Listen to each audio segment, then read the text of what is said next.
Hey guys, it's Kevin again, and I figured that, there's a lot of TV shows that I have been watching recently, and a lot of them I just have not really had the time to really get to, whether it just be a large abundance of videos, such as, 2021 movies, which I am finishing, finally. I'm gonna finish it this week. I'm gonna get my best list up. That's gonna happen. I know I keep saying it, but it is going to happen this week for sure.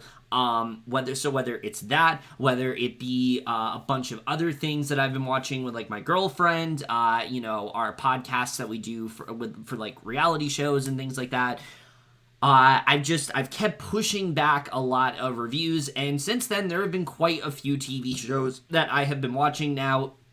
I do plan to do a much longer one of these later on. I'm not really sure when I'm going to get to that one, but I figured that, because these are three shows that I want to do individual reviews for, I just figured I would condense them into one video just to make it easier on myself, so I'm not dragging it out, so I can just get this out and review all three of these shows. But to put it simply, this is basically going to be the first TV catch-up review. I'm only talking about three shows in this video. I'm going to do this, though, a little bit differently than how I do my movie catch-up reviews, because I am going to go full spoilers here. I'm going to talk about, acting, writing, things like that.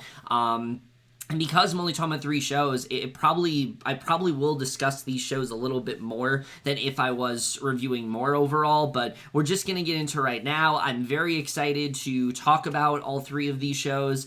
These are all shows that I was very much looking forward to, and some of them, I've wanted to talk to you guys about for a while, but I'm excited to just finally get into it. So we're going to start off with the first one.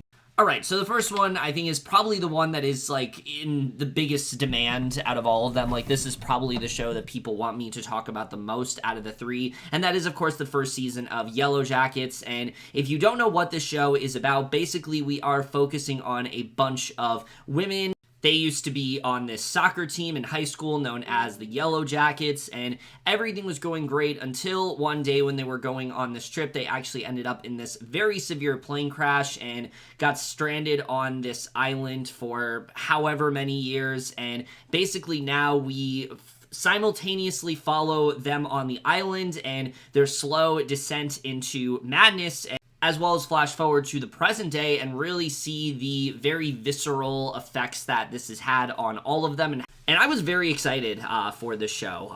This seemed like a very interesting sort of premise. I really like shows like this where, we're focusing on characters in two different time periods. And I thought this show seemed like it could be something really special. I haven't really seen a lot of shows quite like this before. A lot of the time, when you see shows about people stranded on a desert island, it mainly just focuses on that. We don't really see the present day. But there was that worry that this maybe wasn't going to be quite as interesting, especially since, we're seeing the present day. We already know what's going to happen. How can they keep this interesting? I didn't really know how good it was going to be, but my God, this show is so much different than I expected. Yellowjackets is a show that starts off as just a really simple drama, sort of chronicling the lives of all of these girls and the effects that, the lingering sort of PTSD that this has had on them, really turns into something a lot more original and downright twisted, way more so than I really was expecting. And it also ends up being, I think, one of the most interesting new shows that I've seen in quite a bit. One of the most ambitious and innovative new shows that I've seen in quite a bit. But we are just getting into right now. I do want to, of course, start off talking about the cast here, which, my God, everyone is just incredible throughout this entire show. I don't really think there's a weak link within this entire cast. Melanie Lynskey, I've always been a fan of, and I think she carries the show very well as the character of Shauna. This is a character who seemingly is a lot more normal than everyone else around her. She kind of is just a regular sort of stay-at-home mom, but you can see that she isn't necessarily the most satisfied, and I think Lynskey does a really good job at slowly peeling back the layers of this character, especially in the latter half of the season. She really gets a lot to work with, and I really liked what she ended up doing here, especially when you start to see certain choices that Shauna has made throughout her life. I think she is really great. But I gotta say, it's the other women that really do stick out here to me. Tawny Cypress, in particular, is amazing here as the character of Thaisa. This is someone who her entire focus was always on winning. That's kind of like what her whole character is about. She has this very like can-do and ambitious attitude, and she's currently running for like state senate, and she is kind of dealing with that, but then she's also trying to maintain this, marriage and things like that. And the way that she, everything that she's dealing with, the weight of everything, she just does such an amazing job with. There's a whole other layer to her character that I'll get into more of, but I really love what she ended up doing here. I think she was easily one of the biggest standouts for me. Christina Ricci, man, oh my god, she really kind of blew me away here. I mean, she's playing this character that is so insanely creepy, and it points like overly so. Like, she really just goes all out when it comes to the role of Misty, someone who is so demented in the way she goes about things, but she's so fascinating. It never really felt too cartoony in that way. It's like she rid the line very well between someone that is just so like psychopathic in that way, but never veering into like campy territory. She really does balance it very well, and I thought overall, she made this performance feel believable. She made this feel like someone that could actually exist. Like, it felt tangible within the show, and I really love what Ricci ended up doing here. I think she was such a big, consistent standout for me. Juliette Lewis is also phenomenal here. She's definitely the character out of the women that has probably suffered the most. She's become this junkie of sorts, and, at the start of the show, she's sort of like, she is leaving rehab, and there's a lot of like scrutiny towards her. A lot of people just don't really take her seriously, and you kind of see her slowly kind of come to terms with why she even should live. She's very like she's just very depressed in that way. She's one of those characters that like we really don't know what she's going to do. We don't know how far she's willing to go, but yet Lewis still finds a way to ground this character and never makes her feel, like too dark in that way. This character still has a bit of levity to her, and I really enjoyed her in this show. I think the dynamic between all of these women is so great. It's easily one of the best parts of this entire show for me. I think they all work so well together, but the younger versions of these characters as well really do stick out. I think maybe even more so than the adult versions here, and that's something I was a little worried about because I knew we were going to get a lot of flashbacks, and I didn't know, if one cast was going to be stronger than the other, but gratefully, I mean, both ensembles work so well together in the show. I'm so happy that Jasmin Savvy Brown, has this vehicle to really showcase her talents. I've been such a huge fan of her, obviously, since The Leftovers, and between this and Scream, she is really just displaying how dynamic of an actress she really is. Tawny Cypress, I think, does a really great job at representing a Thaisa that's had a lot of success, but Savvy Brown plays a Thaisa that is trying to gain that success, but also is struggling with a lot of other issues in her life, and I think overall does a really great job at portraying that. I really loved what she ended up doing here. Ella Purnell is also fantastic here as Jackie. She's this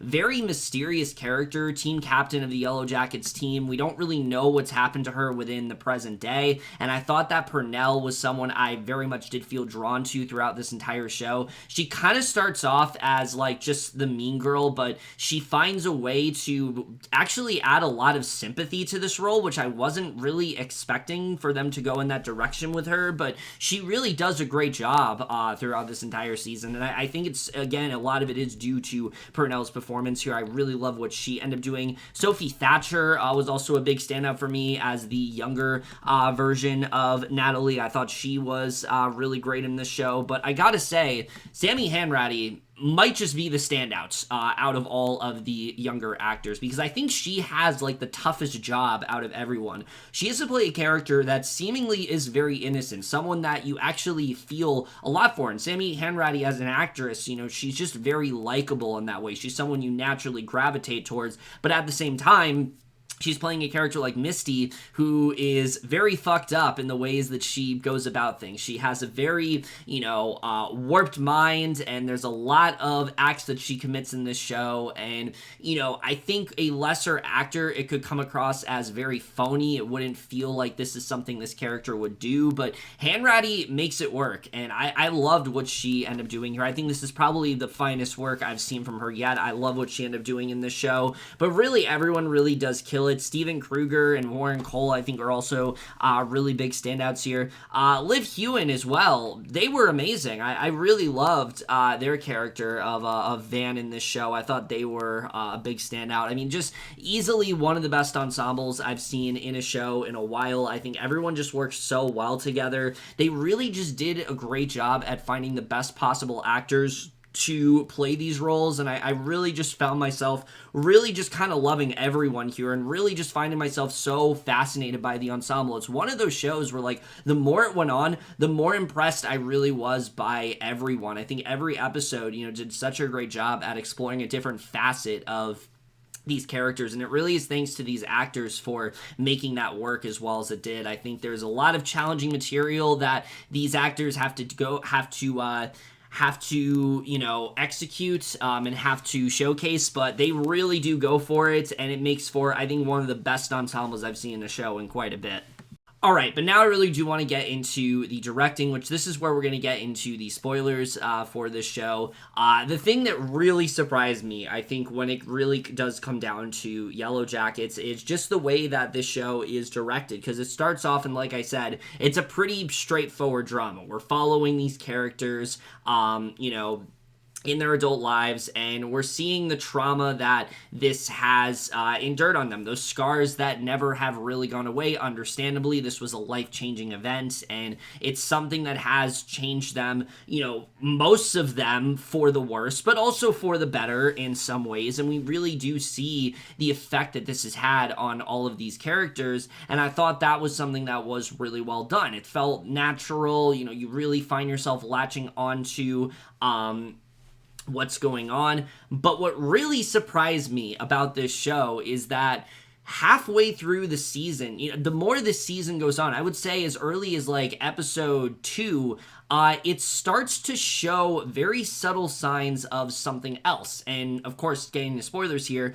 this is very much a horror show. And that's something that I really was not expecting going into this, but it makes a lot of sense for what the show is trying to get into. The idea of PTSD, the idea of, survivor's guilt and things like that. That is stuff this show gets into, but it does it in such a more twisted fashion than I was really expecting. And I thought it worked surprisingly very well in this show. I think, for a little bit, I wasn't really sure if I wanted the show to go to those places, but I think the more it went on, the more convinced I really did become that this was the right direction for the show, and I think that's something that Ashley, Lyle, and Bart Nickerson did a really good job with in this show, is really finding that nice tonal balance, because while we have some very horrific moments in the show, there still are those moments of levity, there are those moments of drama. It all is balanced very nicely, and that's something I was honestly very surprised about. I didn't expect for it to work as well as it did, and I thought it made the show feel that much more unique as a result. I really liked what they ended up doing there. But getting into the writing with this show, I mean, there's a lot of things that I really wasn't expecting. I mean, talking about some of our storylines here, the character of Thaisa, the whole thing going on with her son Sammi is insane. The idea that, he is this kid and he seems to have this sixth sense of sorts. He's acting out at school, and that could also be a reflection of whatever's really going on around him. I like that we don't have complete confirmation on what is fully going on there, but we do know there's something a lot darker going on with Thaisa. There's clearly some skeletons that she's hiding and in her closet, and we don't really know what's really going on there. There's this darker edge to her character that I think we're slowly exploring, and I think the show overall is doing a really good job with that. And what I loved about her characters like her is that I was just as latched onto what was going on with Sammi as I was to her political campaign, because you can see the way it's affecting her crumbling marriage. I mean, it gets to a point where, her wife and son just kind of pack up and leave, and you can see this had such a impact on Thaisa. There's so much riding on her becoming mayor in that way. And so when she does eventually get elected, it's a really satisfying moment because you know how much this means to her, but you also are wondering, is she becoming too focused on that? Is that kind of taking precedent over everything else? I think that's something we're going to explore more of in season 2, and I really liked what they end up doing with Thaisa as a character. And then contrasting that with, who we end up seeing in the flashbacks. I mean, she still has that confidence, she wants to be the one to find a way to get off the island. She wants to be the one to, develop sort of, to develop different technology and things like that. It's all her doing, but there's still a lot of things that we can see she's deeply insecure about. She doesn't want people to know that her and Van are in a relationship. Where that's really going to go, I think is very interesting because I think we're seeing some parallels in the way she handles her relation with Van versus the way she handles her relationship with her wife. And I think what we're really hinting at is that these two are not really that good together. Van has very different views, where Thaisa is sort of welcoming the supernatural. Van is vehemently against it. Van feels that this is ridiculous. This can't possibly be a thing. And I think we're going to start to see a lot of friction between these two characters, and I'm interested in seeing where that's really going to go and how that's going to contrast with what Thaisa's going through in the present day. I think her and her wife are going through a similar struggle, but I think a lot of it is Thaisa going to make the same mistakes that she did with Van? Because clearly Van's not around. I don't think Van's dead. Like, I don't think that's what's going on. There are some characters that are still around, like Lottie, for example, that we didn't know were still alive, and I feel like Van is one of those characters, or at least I want to hope, because I feel like there's so much more work they can do with her as a character, and I'm so happy they didn't, that when Van got attacked by that bear, that she didn't end up dying there, because I really like what they're starting to explore with her and Thaisa, and I hope they're able to dive deeper into it within the second season overall. And there's so much more with Thaisa that we don't really fully understand yet. Like, why does she become this different person of night? Straight up eating, like, carcass of, like, animals and things like that. What's really going on there? That's something that we don't fully know yet. And I'm excited to really dive into what's going on there. And what I like about this show so far is that there's a lot of things we don't know. Is this actually happening, or is this just an effect of the PTSD that this has had on our characters? Is this just, sort of a side effect of the lingering symptoms of, what these characters are going through? Is this just like a hallucinogenic thing? Is this really going on? And I think it makes a lot of sense to take this show in that direction, because there is something horrifying about a situation like this. You are constantly going to be thinking about it, and maybe while you have told yourself that, like, this doesn't affect you anymore, it still very much does. And I think that's something that we are definitely seeing when it comes to these characters, that there's a lot of baggage that they still very much do need to unpack, and I'm excited to see what's really going on with Thaisa and how this is really going to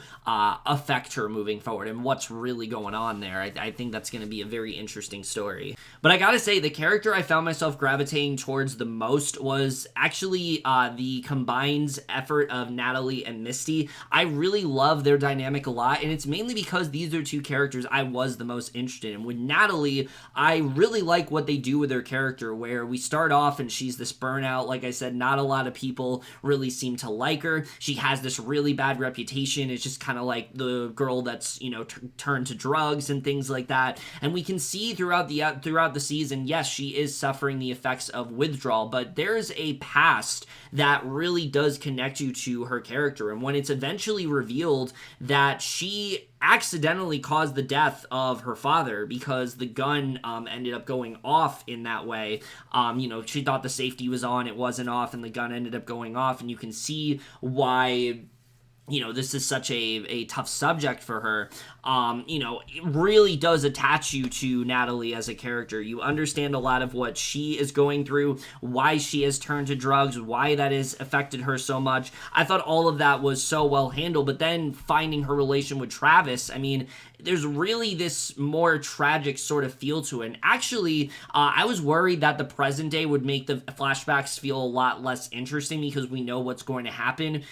I actually felt the opposite way, because knowing what happens to Travis early on in the season, it adds this sort of, tragic fall to their relationship. You know that they're not going to end up together. You know that it's not going to work out between Natalie and Travis, but you want it to, because Travis is really the only person that seems to understand Natalie, that seems to really care about her, that seems to want to pursue a relationship with her, but it's not going to work out, and that's something else I'm very interested in diving into. So the moment where Jackie ends up cheating on, ends up sleeping with Travis, it's a really sad moment, because Jackie is only doing this because of what she's turned into. She didn't want to be viewed as like the mean girl. She didn't want to be this way anymore. She was very much ousted from that group, and she felt that she knew she was gonna die. She didn't really care anymore, and she ended up having sex with Travis. It's a really devastating moment, and I don't know if Natalie and Travis are gonna be able to move on from this, but I really like what they're hinting at when it comes to that relationship, especially knowing what's happened to Travis and everything behind that. I think it's gonna be very interesting. I mean, Lottie definitely had something to do with Travis's death. Like, that's definitely what's going on here. I like the way the show also sets up that whole plot line as well with Lottie, how, in a way, she is what got, Lottie is kind of what got Laura Lee killed, because she gave Laura Lee this faith that they could get off the island, that Laura Lee needed to be the savior, and led them to victory. And then, of course, the plane ended up getting destroyed in the fiery flames, which one of the most just tragic scenes of the entire season. I was honestly in shock that they went to the places that they did with that. I did not think Laura Lee was going to actually die there. But I think, Lottie probably led Travis down a similar path, and I think that's something that we're just beginning to see, the effect of. I don't think we've explored the full magnitude of Natalie's character. Obviously, we saw her go through a lot of withdrawal symptoms and things like that, but I think there's a lot more we can explore with her, and that's something I'm very excited to get into as we get to the second season. And then, like I said, Misty, the other character that I found myself very attached to, maybe the most interesting character in the entire show, to be honest with you. Mainly just because of the kind of character that she is. I mean, this is someone who, throughout, prior to the plane crash, didn't really have a lot of agency. She was someone that people just looked, frequently bullied. She wanted to be treated in a different way. She was not one of the popular kids, very much an outcast in that way, and she's kind of seen as pathetic. And we see that Misty is one of the few people that actually benefited from the plane crash, because suddenly she has that agency, she has a purpose, and she's going to make sure she gets what she wants. But that's what makes her so horrifying to that's what makes her so scary as well. Like, there's something about Misty that is so creepy, but also you're so drawn to. And I think what really is the thing with Misty is that you can understand in her mind why she feels she's in the right, especially when it comes to the coach. It's obvious that he doesn't like her, but she feels that because he had this connection with her and they had this friendship, that it meant something more to her. And so, while one hand you're like, you gotta get out of this, you can understand why she feels so drawn to him. And obviously the lengths that she goes to pursue him is insane. The things that she ended up doing, where she ended up like putting mushrooms in his soup and things like that, and really just trying to have him under her control. I like that we found out that he actually turns out to be gay, because you can see what this is really going to do to her, the lengths that she's really willing to go.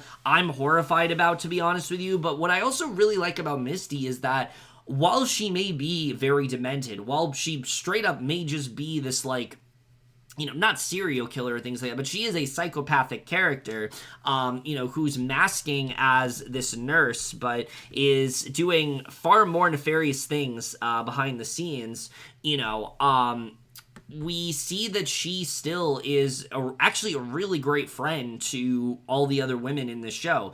She's the one who kind of tags along because she wants to help them. They don't really treat her all that well. We can see that she kind of just like pulls herself into it. With Natalie, even though Natalie doesn't seem to care much about her, she cares about Natalie. And I think that's something that they did a really good job when it came to Misty. Even someone like Misty, who, like I said, is very much this like very over the top, slightly evil character, you can really see that there are some good intentions behind her, and I thought the show did a really good job with that overall. I really love the scenes with her and the reporter that is trying to do a story about them, and that ends up getting shut down, but that's how she ends up finding out information about this sort of cult that Lottie has and things like that. I'm excited to see what's really going to happen. I think Misty's going to have a much more vital role next season, because she is very much confined to the background this season, which is fine. Like, I don't really have an issue with that, but I like that now, like, she's with them, they're all together, and I think she's gonna play a really big role in figuring out,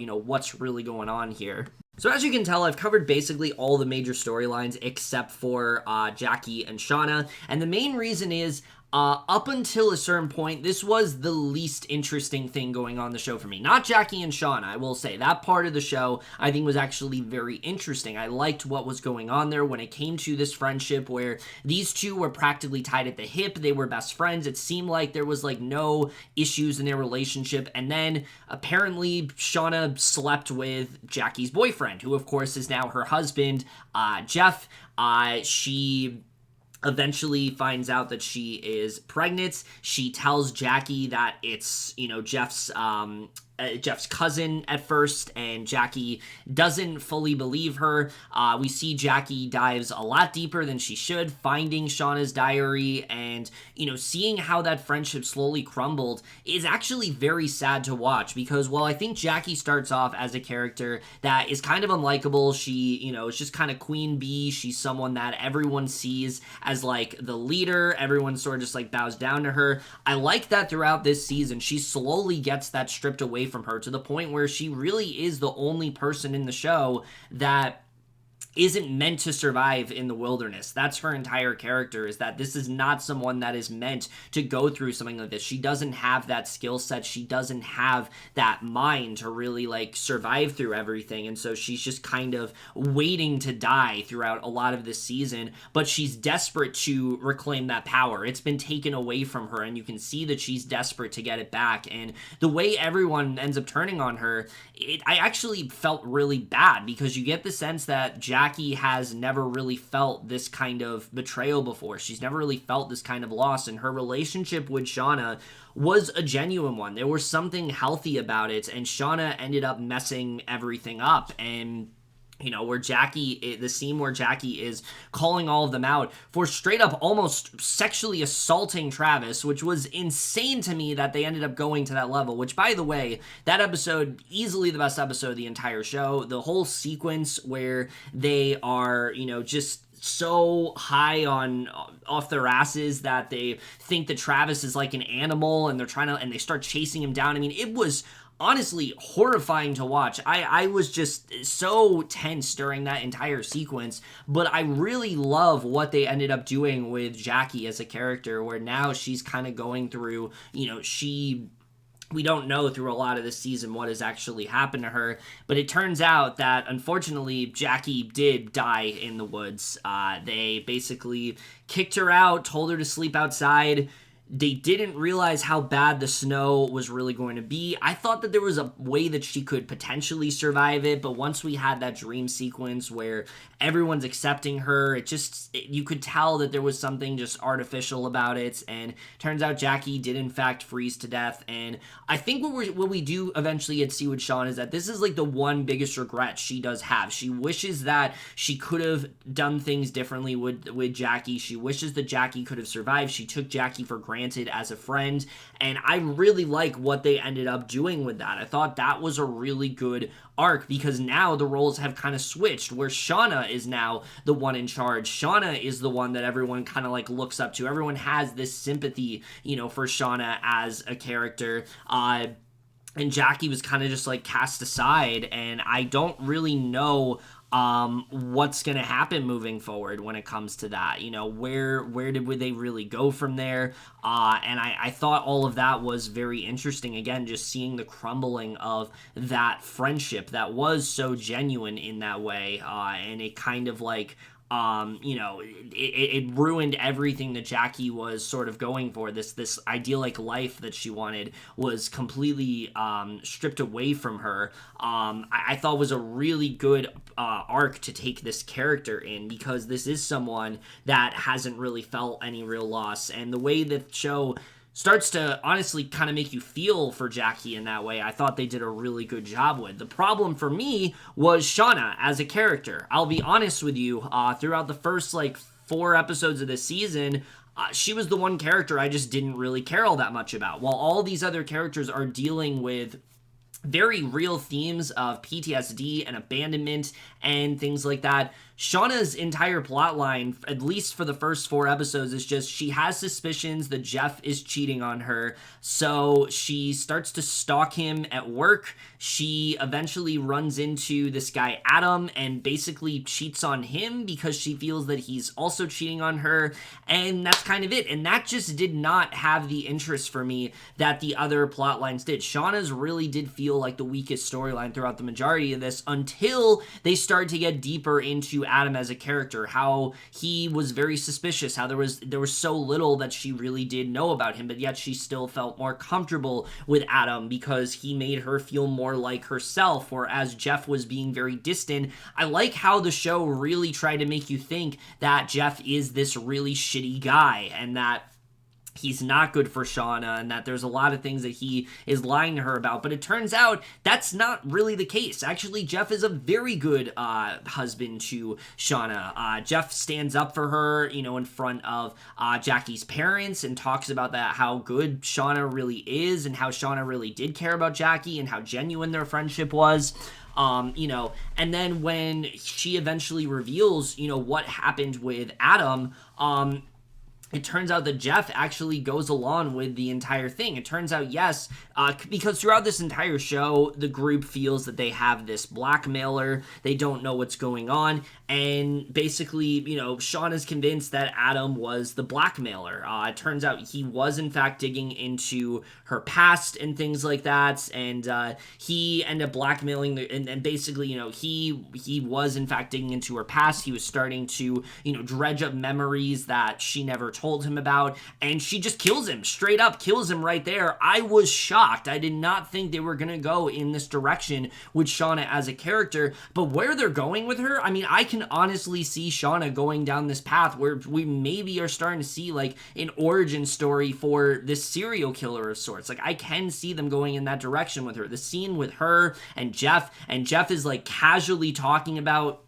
her murdering Adam and how he's going to help her cover this up. And it actually is strengthening their marriage. This is really the first time that these two are on the same page. It turns out he actually was the blackmailer. He was the one that was, but it wasn't because of anything deceptive. It was because of some kind of some Ponzi scheme that he got himself into. And, basically what ended up happening was he blackmailed because his furniture store was going out of business, and he needed to get out of this, and turns out the woman in the hotel was actually this loan shark. I thought this was a really good, these were all really good ideas, because they really did fool you into thinking that Jeff wasn't this good guy, that Jeff was being unfaithful towards Shauna, when it turns out, no, he's actually the perfect companion to Shauna. And the two of them seem, the idea of these two having their full trust in one another and kind of being this unstoppable force, and Shauna lying to everyone, is a really interesting direction to take this character into. And she's now far more interesting to me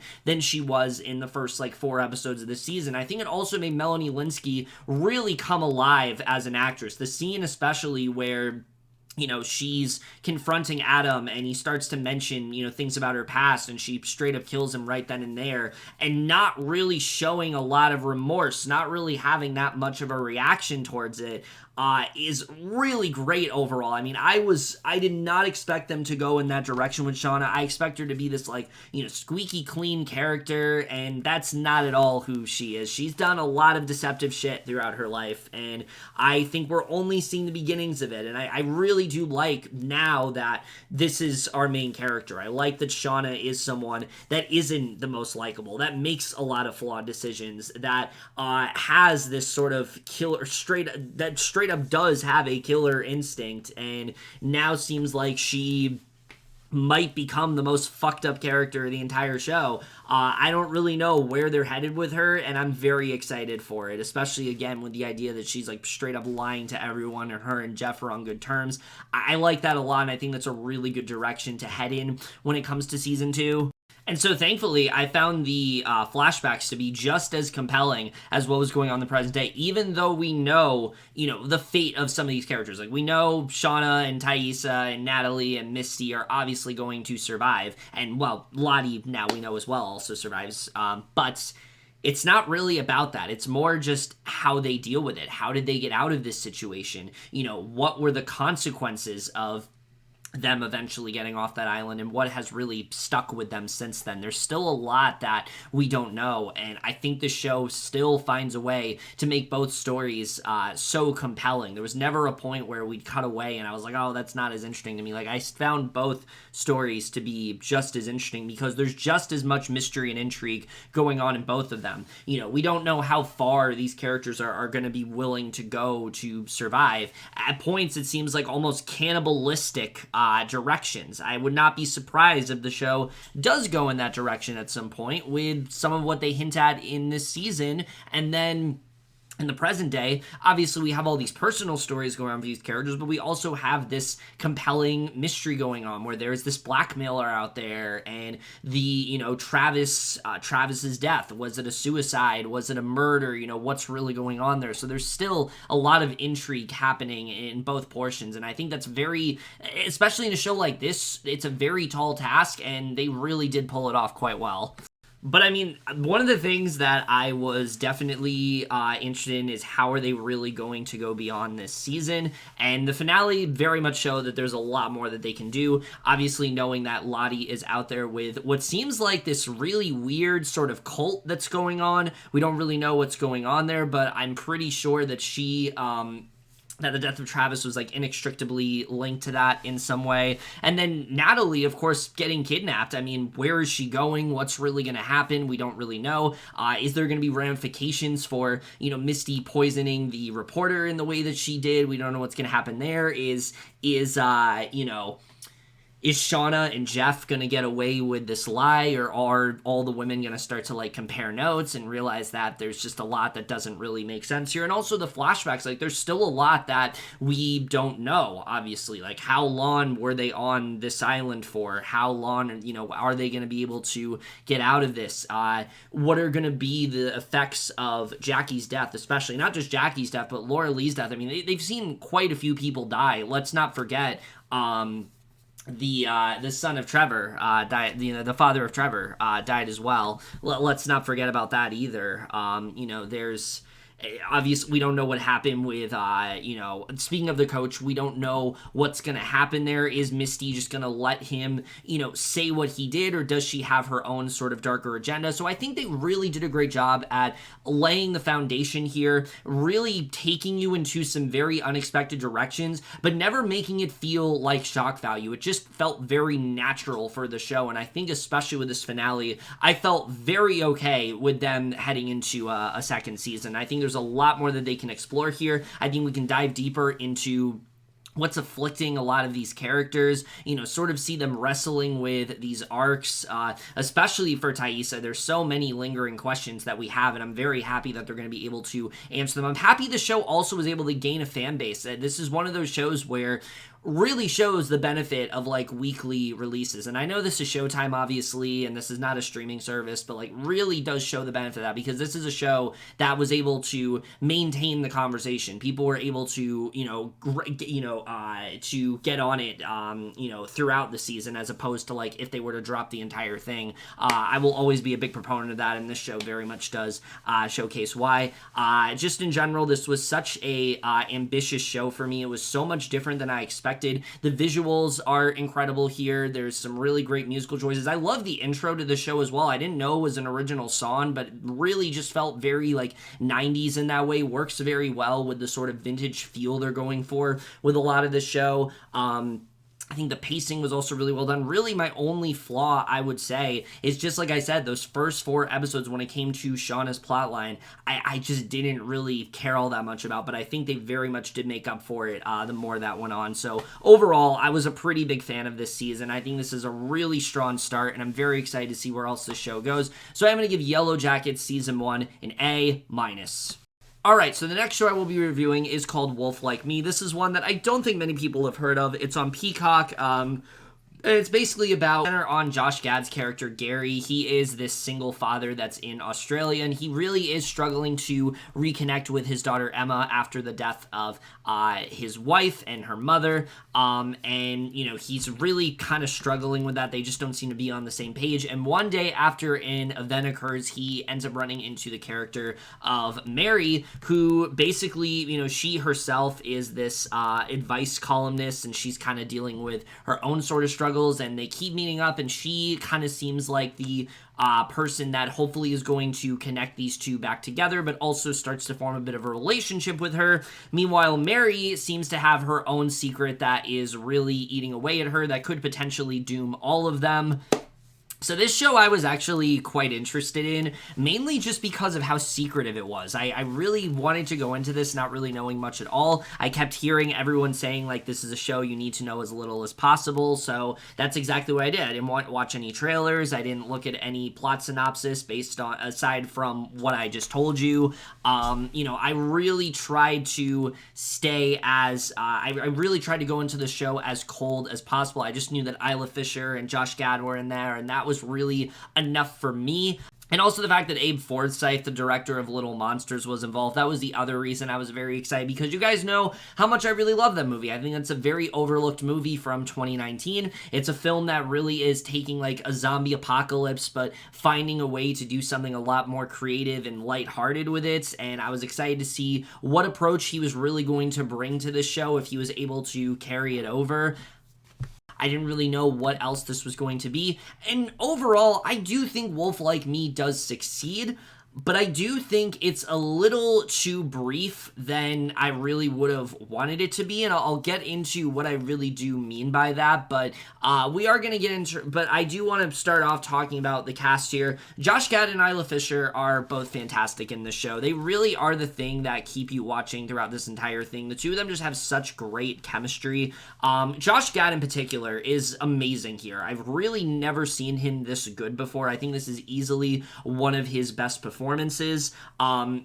It's way more darker and emotionally complex than you've really seen from him before, and I think he does a really great job at showing how good of a dramatic actor he is. Like, yes, he has a lot of comedy, but he, for the most part, is the straight man in this show. He's the one that is dealing with a lot of emotional baggage, and you really do find yourself feeling for Gary, because you know that he wants to have a good relationship with his daughter, but you can see why he really is struggling, and I thought overall, he just did such a great job here. And then Isla Fisher is a character that you find yourself attached to immediately as well. Mary is just someone that seems to charm everyone that's in the room around her, as she seems to always have the best, advice and things like that. The chemistry between these two is it's very palpable. It's very easy to buy into.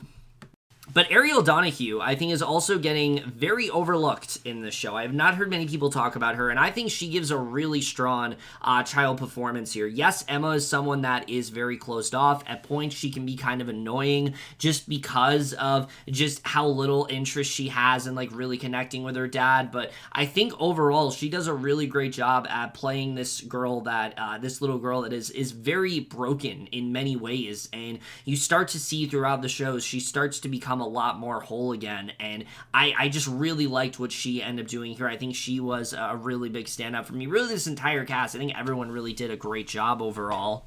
But I do want to get into Abe Forsythe's directing, because like I said, that was something I was very excited for. I do overall think he does a pretty good job with this show. I think that when it comes to the dramatic storytelling especially, really does have a knack for it here. This show is a lot darker than Little Monsters. I would say it definitely leans more towards a drama for me, and I think he does a really good job with that. You do find yourself very early on, just from episode 1, really getting attached to these characters, really latching onto their plight, caring about, what they're going through. I think he does a really strong job with that.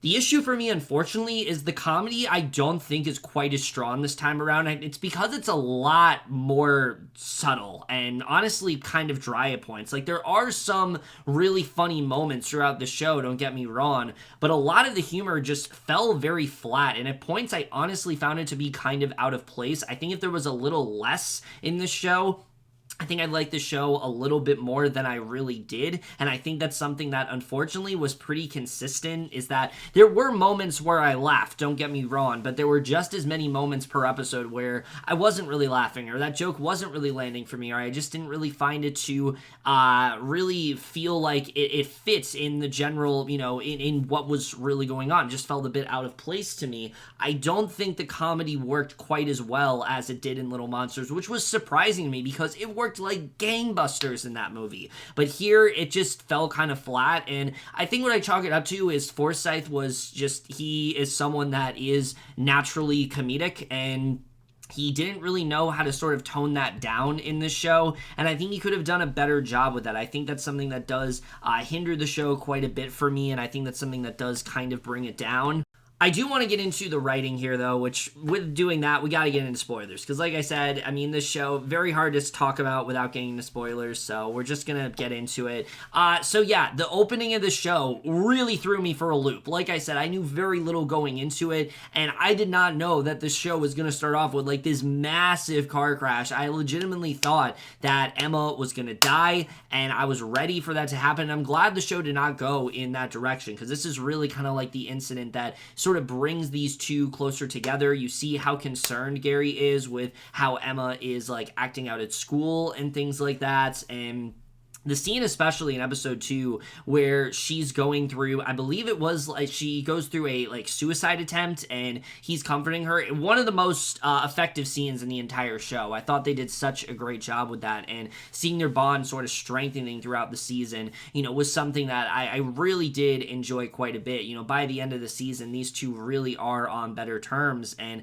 I really found myself getting wrapped up in their relationship. But when it came to Mary as well, I really do like the way the show hinted at what was going on, although I do think they make it pretty obvious what's happening to her. I think from the first episode, it's pretty easy to tell that she is a werewolf, and that the reason that she, is running away when it's, when it's nighttime, and she furiously runs out of that restaurant in the way that she does, is because of what she's going through. But the actual reveal of what happened was not at all what I was expecting, because it turns out that Mary, this basically happened to her through this encounter with a wolf. She ended up getting bitten, and it caused her to eventually, she can't really control what she does when she turns into a wolf. She feeds on basically anyone that she can, and she's very worried it's going to happen to Gary and Emma because of the fact that she accidentally ate her husband. And yeah, there is some comedy to that, but I actually really do like the way this plays out. I think episode 3 is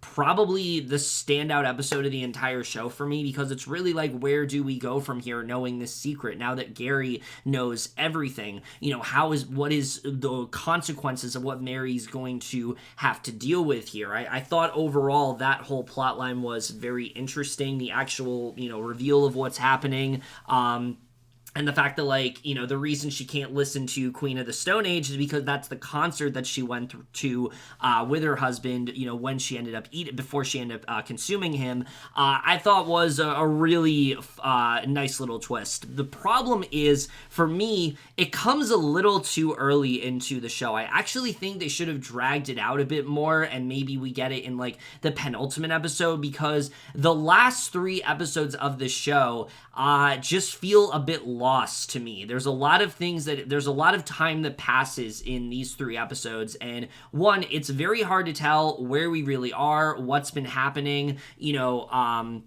a lot of the key relationships that are formed, I don't really feel like we had a lot of insight of. I feel like a lot of it was very underwritten. Mary and Emma's relationship especially, they really didn't do that much with. Like, they talk about how Mary is like this, you know, a parental figure that Emma really needed, someone that she really connected to, someone that really understood her, but we really only get one scene of that. There's like a song that Mary, you know, wants Emma to think of her father and like do it as a way to hopefully connect with him. And it's a really good scene. Like, she talks about her mother and sort of like the guilt that she has, you know, and whatnot. And it's a really good moment overall. But I just needed more when it came to their overall sort of bond in the show. I think that was something that was severely underwritten and really did not work for me here. There's so much going on in terms of plots in these 2 episodes as well. Episode 5 especially I thought was very messy, getting to a point where Mary and Gary are thinking about possibly having a kid, and Mary doesn't really know if she wants to go through that because of what's happening to her. She doesn't really want to put that burden on Emma either. Again, these are all, you know, or the idea of them sort of struggling, you know, whether or not they should loop Emma into this. What's going to happen if someone else knows? You know, should someone as young as Emma knows, is she going to make an irresponsible decision and everyone finds out, and this could have really bad consequences for Mary? These are all interesting plot lines, but the problem is they're done in such a hurried fashion that I almost just lost interest in the show entirely. In the second half. If it wasn't for episode 6, which I do think refocuses this show, gives it a new purpose, really starts to dive more into the family aspect, I honestly don't think I would have recommended this one. And I think that's what really does bring this down, is that this show needed to be a lot longer in terms of the season. I think they needed at least 8 to 10 episodes. I don't think 6 episodes was enough. It really just felt like they had a lot of ideas and they didn't fully know how to dive into them. We go from episode 3, where Gary is so taken aback, to episode 4, where the two of them are basically dating, and episode 5, where they're like to the point where, like I said, they're thinking about having children. It just didn't feel very natural in terms of storytelling, and I think they need to do a better job at tightening up these last few episodes to really make it worthwhile, because as it stands, it really doesn't feel all that satisfying. I think the moment at the end of the show where Mary has successfully, you know, fended off these attackers from like Gary and, you know, from Gary and Emma, she ends up consuming them. Great scene, and Gary and Emma are basically, you know, they're gonna be able to get her through this. They're going to be like her pack in a way. I think is a really nice idea, and I think it was a really good way to close things out. But considering that they kind of do leave things open for a second season, one, I don't really know what else the show could really explore, considering that I think they explored basically everything that they could here. I guess season 2 would deal with, you know, more of Emma and Mary's relationship, hopefully. And also the fact that I think that as a whole, they just needed to do a better job at making a lot of these storylines feel that much more impactful. I just don't think they did a really great job with that. I will say the scene where Gary is singing to Emma the song that he hasn't sung her since she was a little girl, and he sings it to her to calm her down from those attackers. It's a really nice moment, and it was probably one of the most emotional moments of the season for me, because again, I felt very connected to their relationship. The show did a really good job at establishing the relationship between Gary and Emma and seeing them connect in the way they did. It was a really great moment, but I think there were a lot of other moments that I just needed to hit more for me, and it honestly did feel me leaving a bit cold. But again, the way things wrapped up, I was overall satisfied by. I do think the show has a lot to say about grief and how we deal with it, and also just the idea of humanity in general and how complex our emotions can be. I think the show does a really good job with that. I just, as a whole, really needed a little bit more, I think. And I think if they were to get a second season, hopefully they're able to improve on some of these things. I think the episodes only being like 20 minutes long as well was not the right approach. I think the show should have been at least 40 minutes per episode, because I think there was just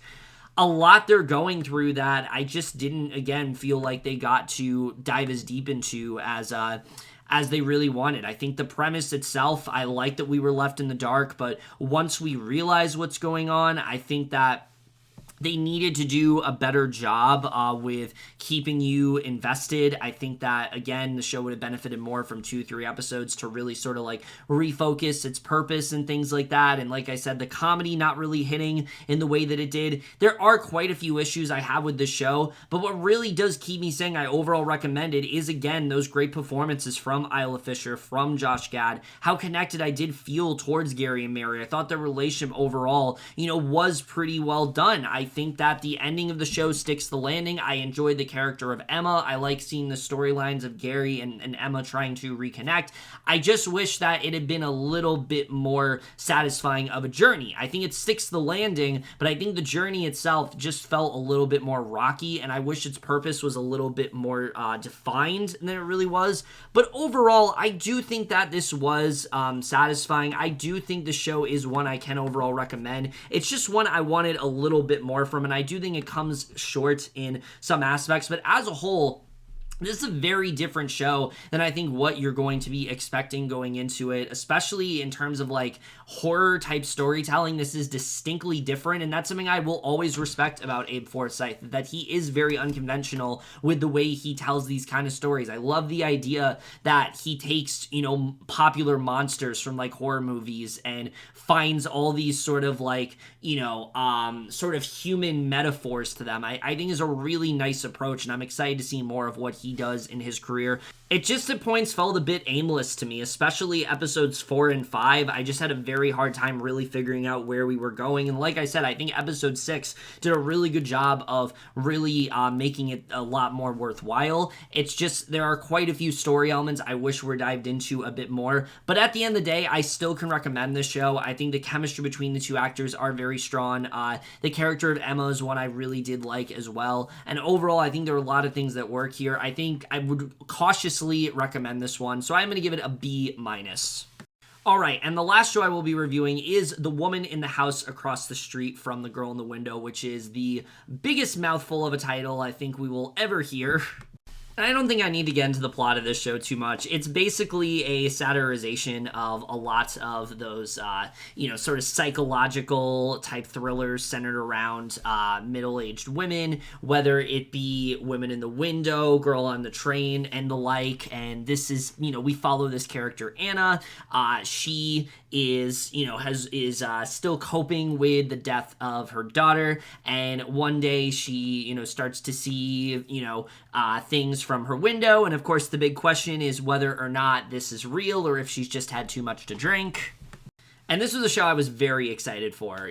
Early on, I could tell exactly what they were going for, and I thought the concept was honestly pretty genius. But honestly, I think it's also very niche, and that's something I do want to get into, is that I have seen a lot of people watch this show and not realize that this is all supposed to be a satire. They've questioned why certain plot directions have happened. They've been very invested in the mystery, and they didn't seem to realize that this is just supposed to be sort of a parody. And I felt it was pretty obvious, but I can understand why they don't, because of the way this show goes about it. This is not one of those type of parodies that is like something you would get very often. It's not very on the nose. It honestly is a lot more subtle about it, and that's something I really do like about this show right off the bat. I think that I think the subtlety of the show works really well. They honestly play it straight for the most part,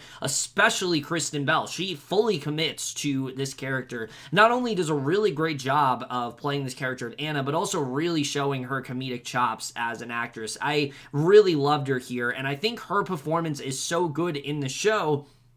That is why people are getting confused and are not understanding that, again, this is not supposed to be taken all that seriously. And I think the show, for the most part, does succeed at that. Now, I will say right off the bat that I do think there are some aspects of the show that don't work quite as well as they really needed to. For me, it actually took a couple episodes for me to really get into this one. I think the first 3 episodes were honestly not doing all that much for me. There are some really clever jokes, like the first scene of the show is Anna doing a British voice and like making fun of like British narrators and saying like, oh, I've suddenly turned British. Like, I thought that was a really funny idea. There's a lot of clever nods and things like that.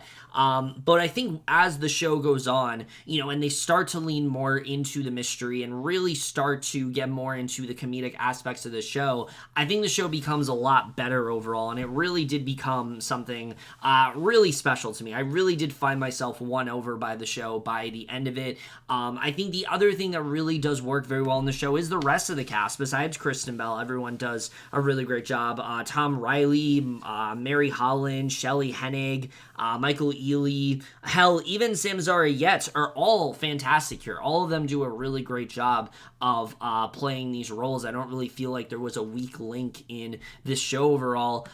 What I think really sticks out about the show is that it's not like recent parody movies where it has been so obvious that this is supposed to be a joke and that they aren't taking this seriously and that there are all these current references. Like, no, this show actually does play it fairly straight. It's more in the vein of, say, something like Airplane or Naked Gun. And I think, what always works so well about those films, why they're so timeless, is that they did play it relatively straight. It was just what was going on was silly, and it was obvious that it was supposed to be a satire, but they kept it serious. They kept it straight for the most part, and that's what made it so funny, is that they made it seem normal in that way. And that's very much what this show does. It takes things that are just completely ridiculous and runs with it. And I think the show really is that much better because of it overall. And there's a lot of really clever gags here. Like, there's a recurring joke with her just always breaking a casserole dish and then still somehow having another one. Like, I thought that was a really funny idea. Probably the funniest joke for me. Well, there's 2. One of them's in the finale, which I'll talk about, but the other one is this recurring joke of her painting. And, for a bunch of the show, they try to convince us that Anna is the person that ended up killing Shelley Hennig's character. And she was the one who, went ahead and did it. And there's all these other, murders going on as well. And that she's basically responsible for all of it. And we realized instead that she was just stabbing a painting. I thought that stuff like that was just really funny to me. And I thought they did a really great job with that. But the funniest joke easily comes in the finale. This show really does understand what it is satirizing. It understands what makes those films so weird and very just almost ridiculous. It really does understand those last minute sort of ridiculous reveals that make absolutely no sense whatsoever, and this show really capitalizes on it in a really fun way, and that's something I really did enjoy, where, I knew that there was no way that it was going to be Tom Riley's character. I knew that Neil, as a character, they were trying to misdirect us. They were trying to make it seem like he's this terrible guy, and that he, pushed her into the water and things like that. But I love the reveal that it turned out to be Emma, because I knew exactly what they were doing, that they were making a blatant, at least to me, it seemed like this was a pretty blatant reference to the twist of The Woman in the Window, which, if you haven't seen that movie, this is very similar to that. But they really do take it far, where it turns out that Emma only kills because of trivial things, like, for example, her stepmother doesn't want her to have chocolate, so she just killed her stepmother because of that.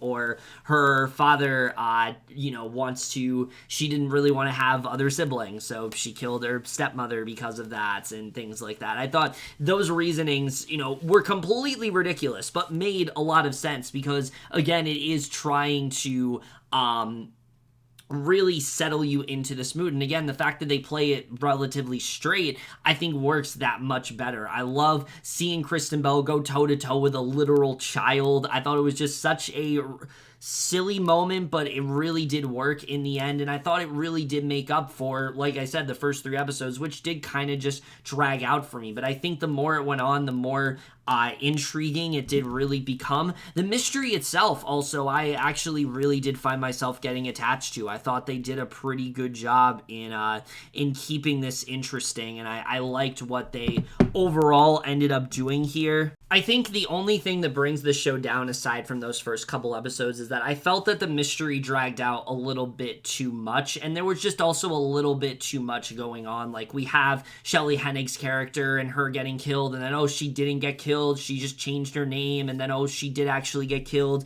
and then we have, like, Neil's wife getting killed, and what happened there. There's a lot of different mysteries going on here, and of course, all of it, you don't know if Anna is actually, if this is actually happening, or if she just drank too much and she's imagining all of this. You're not really sure what's going on there. So I think that they do a pretty good job at the end of really tying everything together. It just was kind of a messy journey to get there, and there are some characters that I just wanted a lot more from. Mary Holland especially is such a great comedic actress. Like, I think of her in Happiest Season and how much she made me laugh, and here she really is just relegated to simply just Anna's very supportive friend. She wants to help her out. She wants her to get out of the house more because Anna herself is agoraphobic and things like that. In this show, there's always that weakness that those characters have. In this one, it's literally just rain. Anytime Anna's in the rain, she's basically defenseless. I thought that was a really funny idea overall, and it really actually did pay off in the finale quite well. But I wanted more from Mary Holland's character. I think that she should have been a little bit more than just the friend, but they really didn't do too much with her. The character of Rex was another one I wanted a lot more from. I get it that his entire, the joke of his character is that he's just there to comfort Anna when she's, going through shit and they just have sex, and that's his character, but I wanted more from him. He kind of just disappears after the 5th episode, which I think was actually a really strong point for the show. That's when things started to get a lot better, in my opinion, and I just want a little bit more from him, but I still enjoy what we got out of that character. I just think there were some characters here that we could have gotten a little bit more mileage out of, but at the same time, it's not a huge deal because I feel like that's kind of the point. They tried to distill these characters to one trait because that's who they play in these movies. So I don't think it's like a huge flaw. It's just something that slightly brings this down for me. Michael Ealy was going to be an issue at first as well, but they did a lot more with him towards the latter half of the season, and I thought overall that worked for me. I like that he was the one who believed Anna through and through. They were able to reconnect. I thought that was a good point to end things off on. And Buell as well is another character I really wanted a lot more from. He's really he's a mailman. He wants to fix Anna's mail. He's a repairman. He wants to fix Anna's mailbox, and he never gets to do that. And we find out some details about him, but it turns out that he's actually innocent all along. So again, I think there's a lot of really fun ideas here. I love the way they ended as well, where there could potentially be a season 2 if they wanted to, with Glenn Close's character maybe being real, maybe not being real. She was talking to Anna, and then Anna goes to the bathroom, and she's just disappeared, and then she's murdered and then she's been murdered in the bathroom, and so, what's really going to happen there? I think that's a really fun way to end this on. So, like I said, while I think this was a bit rocky start at points, and the comedy didn't always hit, I think, as it needed to, I think the more this went on, the more I really did end up loving it. Kristen Bell's performance through and through is spectacular here, and I do think there's some really fun satire. I just think it's very important to know going into this that, this is not supposed to be taken seriously. For the most part, this is all just kind of a joke. And I think it's either you get it or you don't. I've seen a lot of people, again, really latch onto the mystery, and the mystery is quite good. It's just this is a satire, and I'm very surprised that there's a lot of people who don't think it's one. I think it's just because it's a lot more subtle than you're really expecting. It's not nearly as like winky and naughty. Like there are moments that are, but not quite as much as you really would think. For the most part, this is playing it fairly straight, and I think it does very much succeed at that. So overall, I had a very good time with this show. I am going to give this one a B-. I don't know if it's going to come back, but if they were to do more, I would definitely be on board because I think it's a really fun idea and there's a lot more they can do with this concept. So I'd be very interested to see how it would play out overall. And like I said, while I do think it has a bit of a rocky start, I think for what this is, it does ultimately succeed. It might not work on the same level for everyone. I think some people are gonna understand the satirical elements and some aren't, but I think overall, it is a show I would definitely recommend. I think it definitely pays off in the end with such an outrageous payoff. I think it does overall really stick its landing, especially with such an ridiculous payoff towards the end, just downright outrageous stuff. I definitely do recommend this one. I think it's a lot of fun. But overall, guys, that's it. Those are 3 shows that I will be reviewing. I know I talked about one way more than the other 2, but again, I just figured it would be better to just review all 3 of them in a video and do it that way. If you guys have any thoughts on any of these shows, I would love to hear your thoughts on that as well. That's it for this video. Hope you guys enjoyed it. I'm hoping to get more reviews out a bit more consistently. We'll have to see. There's still a few more things I need to catch up on, but hopefully I can do that pretty soon. We'll see you guys in my next video, and we'll see you guys for that. Okay, bye.